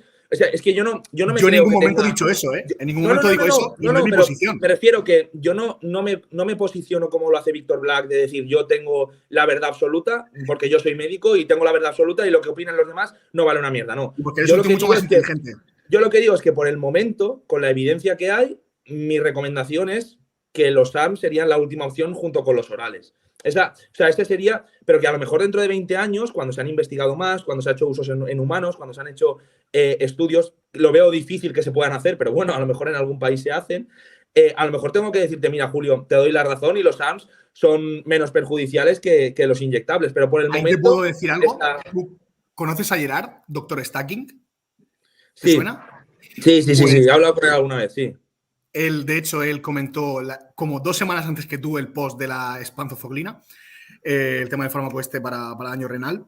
O sea, él está muy en consonancia con lo que dices tú y prácticamente manejáis la evidencia que hay. Aparte trabaja conmigo en mi equipo, es un crack. Pues probablemente sea uno de los diseñadores del estudio más grande sobre SARMs que se va a hacer prácticamente en el mundo, porque está hablando con uno de los, digamos, los diseñadores, no me acuerdo el nombre, la verdad, es de Países Bajos, pero van a diseñar un estudio amplio, bien hecho, con una muestra grande sobre SARMs en personas que ya han utilizado farmacología y personas que no han utilizado farmacología, para que no haya, digamos, que haya una muestra, digamos, heterogénea. Y de aquí a unos años probablemente tengamos muchas respuestas gracias a él. Así que, bueno, él está ahí haciendo el MIR, está estudiando para ser cardiólogo, así que desde aquí un saludo a Gerard, que la verdad es que tenéis mucha tela los médicos para lo que luego os dan. Así que yo lo que sí quería comentar, pues eso, que mi posición es esa, que realmente son muy situacionales, que pueden tener beneficios, que por supuesto no son inocuos ni muchísimo menos. Esto es algo que la verdad es que me da un... Es que también yo creo que eso es el problema de cómo se ha intentado vender los SAMs. A mí me parece muy bien y muy inteligente tu postura. Al final, tú los has utilizado, has tenido buenos resultados, confías en cierta medida, por eso dices que son situacionales en ellos, pero sin embargo no dices son inocuos, no te inhiben el eje, no te alteran las transaminasas, porque inicialmente se vendió como eso. Por eso luego hubo mucho rechazo por otra parte de la comunidad del sector fitness o del sector del culturismo, porque claro, tú lo que no puedes vender es algo como inocuo cuando realmente sí que tiene ciertos efectos adversos. Entonces, claro, Sí. a mí me parece muy inteligente lo que dice Julio, decir, mira, yo confío en ciertos momentos, creo que pueden tener sus beneficios, creo que pueden tener sus usos, pero sin embargo no niegas que tengan efectos adversos, como hacen otras personas simplemente por interés económico. Eso es lo que me parece a mí deleznable, el saber que hay algo que tiene un efecto adverso y que por tu interés económico tengas que decir, no, esto no es así. Claro, no, por supuesto. Por ahí, volviendo al tema de Víctor Black, ¿qué opináis del famoso protocolo que, según él, incluso John Jewett, ¿no?, lo está enseñando en su universidad, está la J3, que bueno, así a grosso modo, para que la gente lo sepa, sería una dosis baja de testosterona durante todo el año, no estamos hablando del clásico ciclo de 6, 8, 12 semanas, sino todo el año ir incrementando esa dosis progresivamente hasta que el estradiol empiece a irse de rango, entonces se incluye un derivado del DHT, como puede ser Primobolan, Masteron, en una dosis baja, se va incrementando hasta que no se produzca ese desequilibrio androgénico-estrogénico y en función de eso, pues se corta o no se corta el ciclo. O sea, que te puedes tirar todo el año completamente on, que a fin de cuentas, pues bueno, bajo mi punto de vista, es una inhibición del eje, ya sea parcial o casi total. No, y que la toxicidad es dosis. Bueno. La toxicidad es dosis dependiente y tiempo dependiente. Entonces, cuanto más tiempo estés a dosis supra, peor. O sea, eso a mí no me parece una buena recomendación o un safer use como quiere hacer él. Creo que no hay uso seguro del anabólico y decir que eso es un uso seguro a mí me parece una barbaridad. Es más que esto, al igual que el protocolo que ha comentado Julio antes de utilizar clomifeno diariamente, son protocolos que se están haciendo. O sea, a mí me llegan chavales haciendo esos protocolos y están todo el año on con esos protocolos porque se supone que es un método seguro y bueno, yo me he encontrado chicos con los niveles de testo muy altos porque están usando, ¿qué estás usando? Clomifeno y cada 3 días HCG y demás. Y digo, ¿pero por qué? O sea, si tienes 20 años y estás bien, ¿Por qué estás haciendo uso de esos protocolos? Y esto es más común de lo que parece. Sí, no, yo creo que tiene luces y sombras. Yo el tema del clomifeno lo comentaba por el tiempo que tú estés con el SARM, el tiempo que tú estés con el SARM, utilizar el clomifeno, por una parte, para mantener el estradiol estable y que no percibas efectos secundarios por el estradiol bajo, y por otra parte, está reduciendo en parte la inhibición que genera el SARM. Probablemente no necesites PCT después de interrumpir el SARM. Lo lógico es pues, hacer lo que digo, un seguimiento muy exhaustivo, 2, 3, 4 semanas, y seguir el protocolo hasta que puedas cortar y te olvidas. Pero de ahí a estar todo el año, para nada. O sea, y lo que comentas tú del tema de Victor Black tiene cosas muy buenas. Hace profilaxis, hace muchas analíticas, se centran, exprimen el entrenamiento. Tú has visto cómo entrenan los de Calum de Muscle Mentors. Esos entrenan que da gusto. Sí. No utilizan ni trembolona, ni inhibidores de aromatasa, ni orales. Todo eso está bien, pero ese modo de estar, pues eso, todo el año o 6 meses y no lo veo. O sea, yo tampoco lo veo. Además, no sé si coincides tú, Frank, conmigo, pero yo dudo mucho que se puedan construir el tipo de físicos que se construyen en el culturismo a las edades tan jóvenes que se están construyendo ahora con dosis de 250 de testo. Lo veo ineficiente. Es preferible, no estamos hablando que sea preferible utilizar más, sino que en un espacio de tiempo aprovechemos todo para hacer las cosas bien. Totalmente. Utilicemos profilaxis, tengamos controlados todas las variables y ahí aprovecharlo todo al máximo para generar la mayor masa muscular o previo competencia para salir lo mejor posible. Y después, bajo mi punto de vista, por ejemplo, lo que tú has dicho de salir de competencia y quitarlo todo, yo no lo hago así. Porque cuando los andrógenos están altos, se aumenta mucho la lipólisis. Cuando tú retiras los andrógenos y hay unos andrógenos muy bajos, hay un entorno lipogénico. Es el entorno perfecto para que empiece a coger grasa como un cerdo. Y encima, exacto, si sales de competencia y empiezas a comer y a comer y a comer, te vas a poner hecho una vaca. En cambio, si tú arrastras un poquito más la preparación, 2, 3, 4 semanas, que ese rebote lo coja bien y ahí empiezas a retirar. Mira, os voy a contar cómo hago yo la retirada de fármacos y según, fisiológicamente tiene mucho sentido. Es retirar los andrógenos en escalón. Con cada salto que tú haces de dosis de andrógenos, se van percibiendo muchas cosas a nivel fisiológico. Pues más señalización de ARNM, al final se traduce en más síntesis proteica. Entonces, si tú reduces, digamos, estas dosis gradualmente, lo que se va a percibir a nivel de composición corporal es mucho menor. Entonces, en vez de hacer blast and freeze, sería en todo caso hacer blast, hacer una especie de escalón, pum, a la mitad, y ya meterte en TRT y ahí salir. O quizás ni TRT directamente. Por ejemplo, si estamos hablando de un ciclo de 1 gramo de testosterona, lo cortamos a medio gramo, 2-3 semanas, lo volvemos a cortar por la mitad, 250, 2 semanas y ya PCT. Pero si tú cortas de golpe, lo que va a pasar probablemente es que percibas todos los efectos secundarios y, bueno, el efecto secundario es de tener la testosterona baja. Sí, de hecho, el postciclo realmente no es para recuperar antes el eje, que la gente está muy equivocada. La gente dice, no he recuperado el eje porque no he hecho postciclo. No, el eje lo recuperas cuando se aclaran las sustancias y tu organismo se reinicia.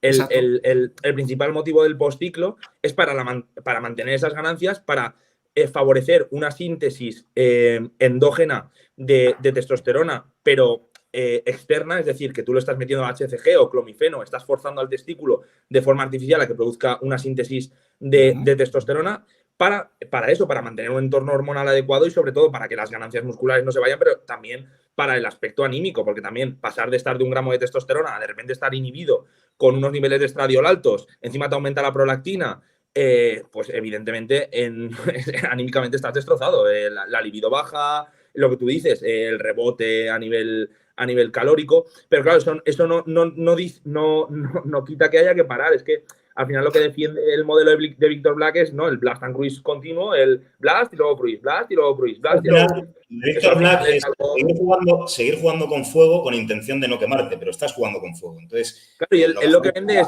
yo te añado esto, te añado el telmisartán. O sea, a mí me parece muy bien lo que hace Victor Black en cuanto a concienciar de hacerse analíticas, de cómo hacer el postciclo, de no usar inhibidores de aromatasa, de intentar no usar orales, de intentar quedarte con los fármacos más estudiados y más conocidos, que es lo que yo siempre digo. Al final, por evidencia, lo que más conoces, pues bueno, sabes más o menos lo que te puede afectar y qué es lo que te puede pasar.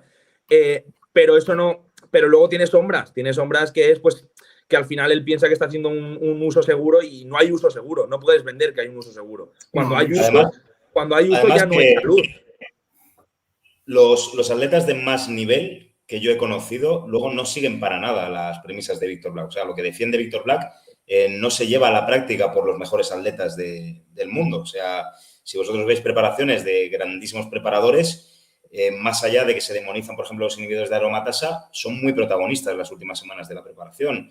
Derivados del DHT en su justa medida se ponen con las nubes unidos a inhibidores de la aromatasa.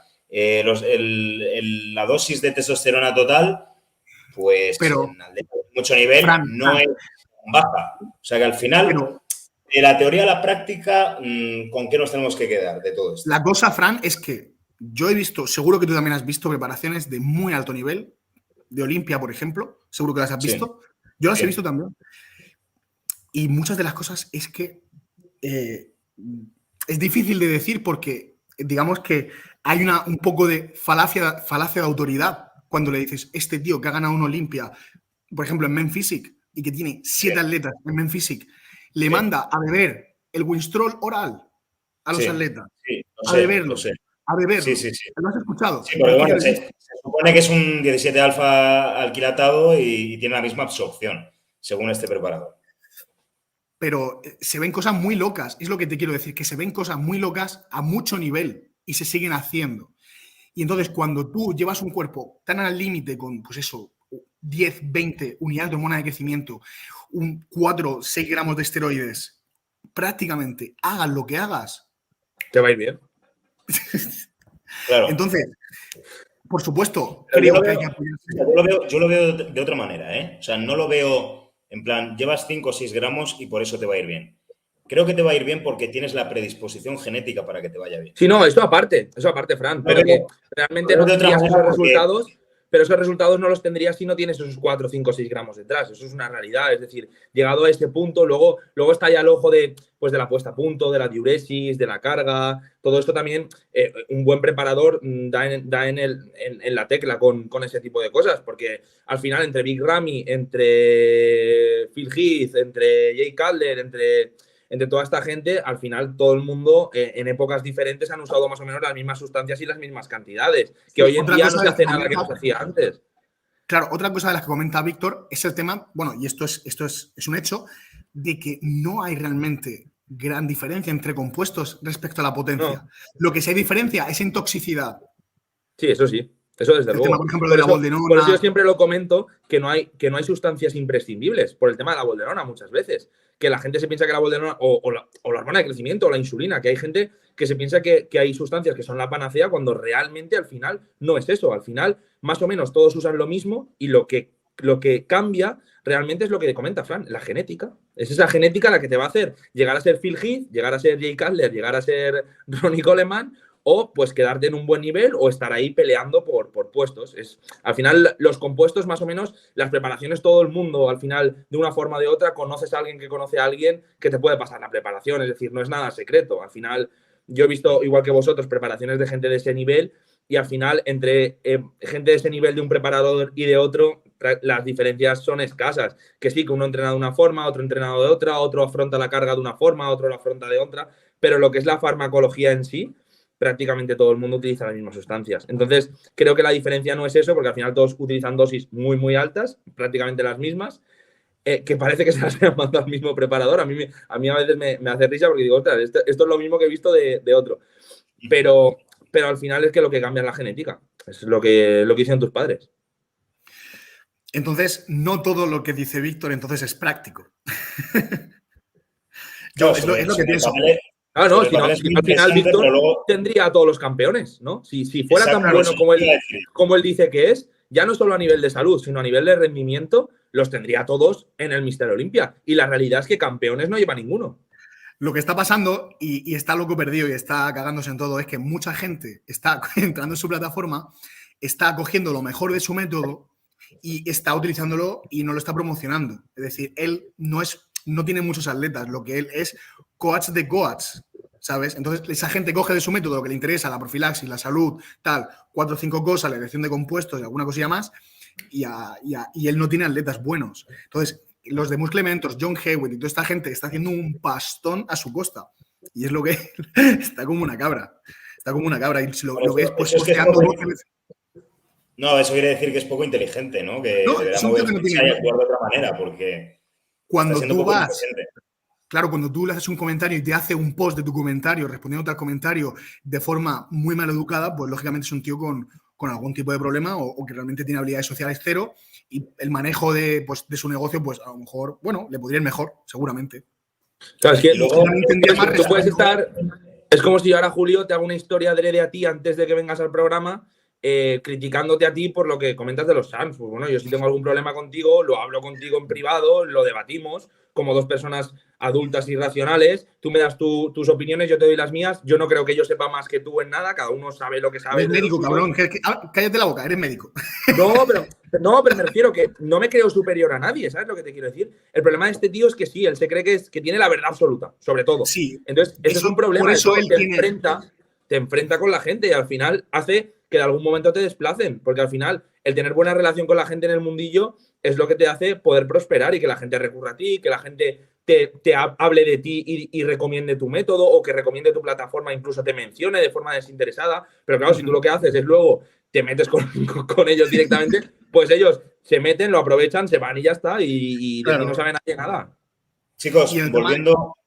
Bueno, Sí. Julio, con esto cerramos el tema. Pues, yo lo único que quería comentar, que creo que yo personalmente, yo estoy viviendo aquí en Polonia, tengo mucho contacto pues, con gente de aquí de Polonia, de los países de aquí alrededor, de Ucrania, y no os podéis imaginar la diferencia que hay respecto a, bueno, de la calidad de la... Sí, te ha sido un poco, Fran. Que digo que no os podéis imaginar la diferencia que hay del nivel, digamos, de las terapias al nivel que nosotros manejamos. También de América Latina. Tengo muchos clientes de América Latina y es increíble lo mal que se hacen allí las cosas. O sea, yo pegar un tiro al aire por lo bien que estamos haciendo las cosas en los últimos años en España, que digamos que somos pioneros en salud dentro del culturismo, más quizás que Estados Unidos, porque siempre nosotros hemos mirado a Estados Unidos como la referencia, pero ahora mismo en suplementación y en salud estamos por encima. Y eso es lo que yo, vamos, lo afirmo. Mira, si os parece, para resumir un poco el tema principal del vídeo, del directo, que era el perfil lipídico, vamos a resumir los suplementos que os parecen más interesantes para poder controlarlo y ya me dais vuestra opinión de las estatinas, ¿vale? Porque por ahí alguien lo ha preguntado y no hemos dicho nada referente a ellas y creo que es bastante importante, ¿no? Hablando del perfil lipídico. Así que, Julio, suplementos que a ti te parecen interesantes y ahora que Andreu complemente. Vale. Bueno, hay varias vías para, digamos, mejorar el perfil lipídico. Podemos reducir, digamos, la absorción, como he comentado, de los fitoesteroles. Sería de un gramo y medio a 2,5 gramos al día, se pueden suplementar. Luego tendríamos bueno, es una vía que se llama la expresión del transporte APCA1, del transportador APCA1, que es el telmisartán, el ajo crudo, el cardarine. Digamos que esa siempre la vamos a utilizar casi siempre en usuarios de farmacología porque al menos un poquito de telmisartán sí vamos a utilizar, por lo que por ahí vamos a mejorar el perfil lipídico un poquito. Luego el tema del catabolismo del EDLL a través de la berberina, también me parece algo bastante básico. No quizás para todos los perfiles, pero es una vía que funciona muy bien. Luego tendríamos el extracto de olivo. No sé si tú lo conoces, Andreu. Bueno, supongo que sí lo conoces. Sí. Lo conoces. De 50 a 100 miligramos, porque posee...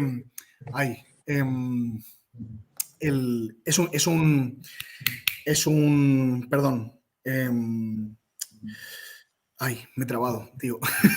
Bueno, el componente activo básicamente reduce la peroxidación lipídica y aumenta el HDL y reduce el LDL, que es algo bastante difícil, aumentar el HDL, por lo que sería, digamos, de mis preferidos. Mucho más allá que aumentar el consumo de omega 3, que se ha visto que realmente eso no tiene mucho impacto. Quizás un poco el aceite de krill, pero realmente el aceite de olivo, digamos, como complemento antiperoxidación, sería el que más, junto con los fitoesteroles y la lantoquinasa. Para mí sería el trío, digamos, ganador en cuanto a manejo del perfil lipídico sin estatinas. si, digamos, yo no sé qué opinas tú, Andreu, de las estatinas, pero yo creo que son algo muy situacional para realmente pacientes que están muy jodidos, para personas que tienen un colesterol total, sobre todo colesterol total y LDL, muy, muy alto. Porque realmente es un tratamiento que no pueden mantener a lo largo del tiempo, porque tiene muchos efectos secundarios. En el caso de que utilizáramos, pues utilizaríamos monocolina K en forma de levadura rojo, junto con Coenzima Q10. Coenzima Q10, correcto. 50-100 miligramos de coenzima Q10 junto a 10 o 20 miligramos de monocolina K, perdón. Al final lo que estás haciendo es inhibir una de las producciones principales de colesterol, pero lo que estás haciendo es tapar el grifo. Es decir, al final estás reduciendo la producción total de colesterol y para mí no es de las vías más interesantes. Hay muchas mejores vías para, por una parte estamos impidiendo la absorción con los fitoesteroles, por otra parte el subcatabolismo con la berberina y por otra parte estamos reduciendo la capacidad de producir lo que viene siendo la aterosclerosis con la natoquinasa. Además, estamos ayudando a producir más HDL, tanto con el extracto de olivo como con el telmisartán, o incluso podríamos recurrir a consumir ajo crudo, que contiene alicina, que utiliza el mismo transportador, utiliza el mismo sistema, que es el APCA1. Entonces, yo lo veo para mí. Ahora, la alicina, si tenéis novia, no lo toméis, ¿eh? Correcto. O sea, duráis una semana. Importante literal. También el tema importante cortar el ajo y dejarlo que repose 5 o 10 minutos porque se tiene que oxidar un poco para que la aligina se convierta en alicina. Y que tiene que ser crudo, que es termolábil, eso también es importante. Tiene que ser crudo, no vale el ajo negro. Y bueno, más allá de eso, pues no sé qué tendrías tú que comentar el tema de las estatinas. Bueno, yo añadiría la niacina que no hemos comentado. Sí, no, hay mucha, verdad. Para aumentar, de hecho, para aumentar el HDL es lo que más funciona eso, el aceite de krill. Bueno, la niacina, el extracto de ajo. Y luego también, como fármaco, de lo que más aumenta son los fibratos. Los fibratos, te lo iba a comentar, tío. Sí, se utiliza para el tratamiento de los triglicéridos, igual que el omega 3. El omega 3, no, a nivel del perfil lipídico, quitando los triglicéridos, parece que no tiene mucha influencia, así que bueno, es antioxidante, efectos sistémicos beneficiosos generales que tiene, aparte del control de los triglicéridos. Pero para el HDL, el tema de la niacina, que hay mucha gente que aún sigue utilizando la nicotinamida o el hexanicotinato de inositol, que es la flux free, que esa prácticamente no hace nada. No vale para nada y genera estrés hepático. Exacto, es importante eso, que genera estrés hepático y que en ciertas personas puede incluso generar resistencia a la insulina, porque aumenta los niveles de diacilglicerol a nivel hepático y aumenta la liberación de glucosa por parte del hígado. Entonces, esto también hay que controlarlo, es decir, cuando damos niacina hay que vigilar tanto las transaminasas como con la resistencia a la insulina. Sí, Andreu, perdona que te corte, en muchas preparaciones se manda niacina durante toda la preparación. Igual el tío se tira 3-4 meses preparándose y hay niacina de principio a fin. A ver, si la mando de continuo es porque, claro, yo a mis pacientes les hago controles cada 3 meses, los veo en consulta cada 3 meses. Entonces, en el momento en que veo estrés hepático o veo aumento de resistencia a la insulina, los quito. Sí que es verdad que los culturistas generalmente, al ser personas que hacen deporte, que luego hacen mucho ejercicio, que luego hacen dietas con un recorte calórico importante, esa resistencia a la insulina prácticamente desaparece. Lo que sí que puede haber es el estrés hepático, pero eso es controlarlo. Entonces, lo que sí que creo es que la niacina pautada por ti mismo de forma crónica no es bueno.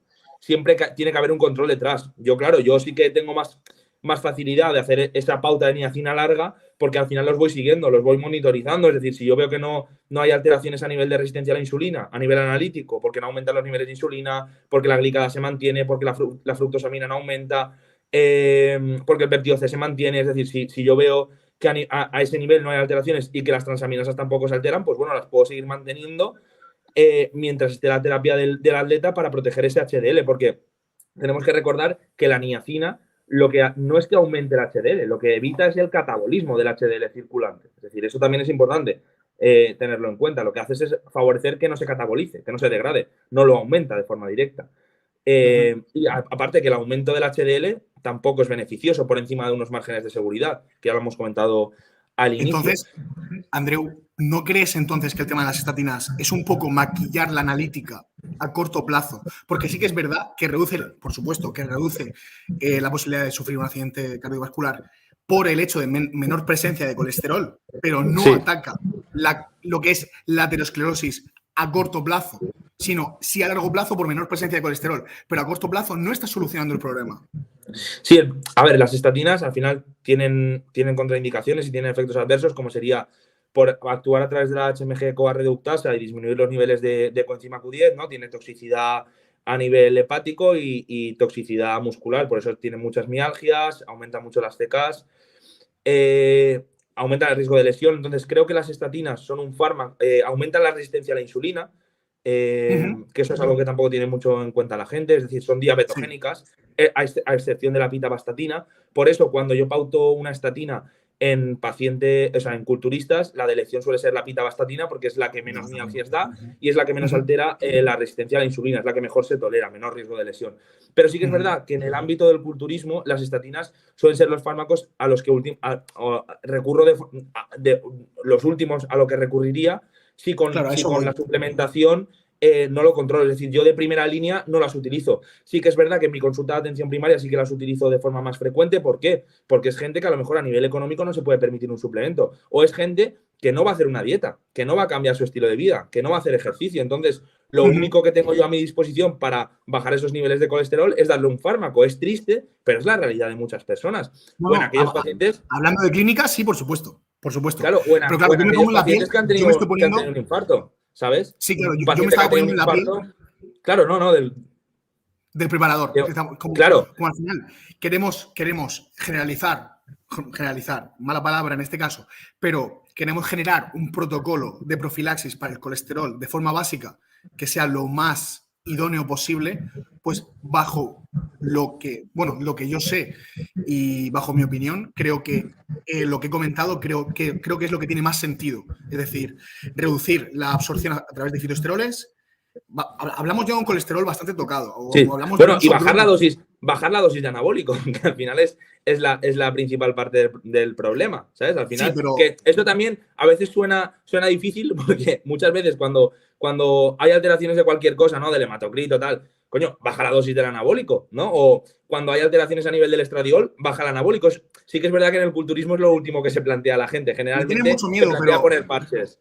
Le tiene mucho miedo, pero el cuerpo funciona muchísimo mejor cuando está sano. Así que yo creo que es lo idóneo también. Pero bueno, claro. Sería eso. El extracto de olivo, 50-100 miligramos, natoquinasa de 200 a 300 miligramos, los fitoesteroles de 1 gramo a 2 gramos y medio y la berberina, 800 miligramos.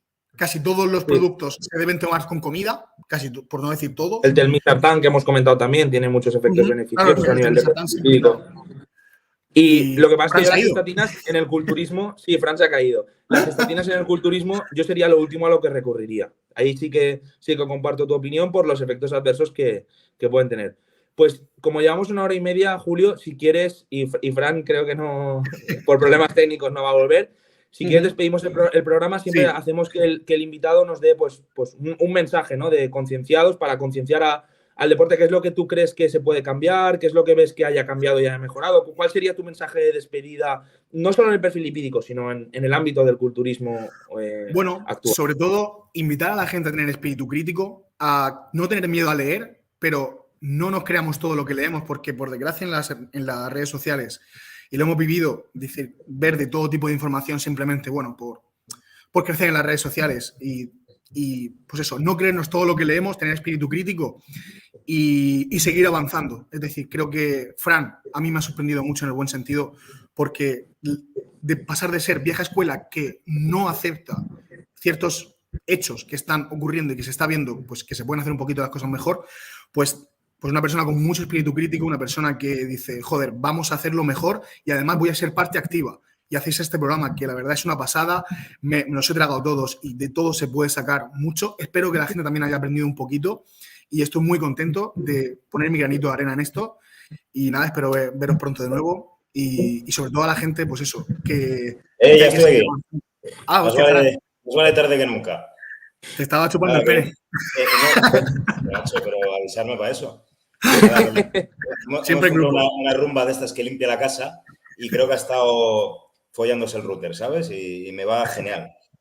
En fin, imagino que ya has mandado el mensaje de concienciados, ¿no? Sí, estaba mandando el mensaje, pues eso, de no perder el espíritu crítico, de seguir avanzando, digamos, como comunidad para seguir mejorando el culturismo, y te estaba dando las gracias por pasar de ser una persona con mente cerrada a ser una persona con mente muy abierta, que bajo mi punto de vista has pasado a ser, para mí, del top 3 de preparadores a nivel nacional, por todo lo que sabes, el conocimiento que estás atesorando, a base de darte cuenta, bueno, y de también lo que has pasado, que no tiene que ser fácil y tiene que ser horrible, pero en tu caso estás sacando algo muy positivo, que es decir, ahora voy a saber más que nadie de salud en relación al culturismo. Y eso me parece una pasada, Fran. Desde aquí... Yo te lo agradezco, Julio, de verdad. Te agradezco esas palabras, tío. Así que nada. ¿Algo que tienes que añadir tú? No, nada, eso. Me parece muy bien lo que ha comentado Julio. Al final, creo que todo el mundo podemos aprender de los demás, intentar que en la comunidad no haya confrontación, sino simplemente pues este tipo de debates, ¿no? Que cada uno aporte su opinión y de los que podemos sacar todos beneficio. Que la gente se siga haciendo las analíticas, que tampoco tomen nuestro programa como un método o como pues un protocolo, porque al final cada persona es una persona diferente, cada protocolo es individualizado, que no intenten buscar en nuestro programa un protocolo de recomendación básico, que al final eso lo hace todo el mundo hoy en día y no es lo habitual, siempre hay que individualizar. Y pues eso, intentar hacer un mejor uso, ¿no? Y conseguir que el culturismo sea una práctica más longeva y evitar que haya todos los sustos que se han estado viendo recientemente en gente joven por un uso y un abuso y un mal uso de las sustancias.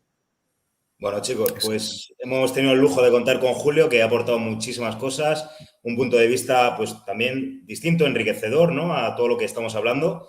Y nada, darte las gracias, tío, por este rato. Gracias a vosotros. A mí se me ha hecho un poquito más fuerte por eso de haberme caído, pero bueno, no pasa nada. Aquí estoy para cerrar, ¿vale? Así que nada, chicos, pues nos vemos la semana que viene. Con esto concluimos. Exacto. Venga, un saludo.